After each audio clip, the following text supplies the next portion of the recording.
Depuis 2022, Riyad nous avait plutôt habitués à réduire le débit des puits de pétrole. Avec la déferlante de pétrole de schiste américain qui a fortement dilué les prix depuis la reprise économique post-Covid, il fallait bien que quelqu'un s'y colle pour limiter l'offre. L'Arabie Saoudite compte à elle seule pour 80% de la production de pétrole conventionnel dans l'OPEP et elle est assise sur la plus grosse réserve mondiale. Mais rien n'y fait, la demande est toujours aussi élevée et ce sont les Américains qui ont raflé tous les contrats après la crise sanitaire, en particulier avec l'Europe.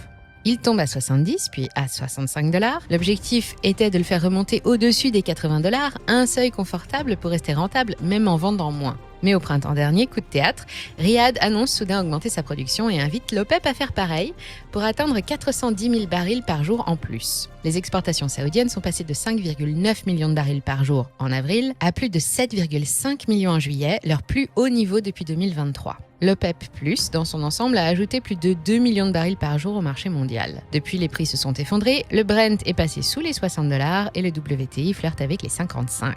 Pourquoi une telle stratégie alors même que les producteurs souffrent tous de cette baisse des revenus ? Parce que c'est un simple calcul à faire. L'Arabie Saoudite n'accepte pas que certains partenaires comme l'Irak ou le Kazakhstan dépassent systématiquement leurs quotas. Riyad veut rappeler qui commande, quitte à inonder le marché pour briser la rentabilité de ceux qui trichent.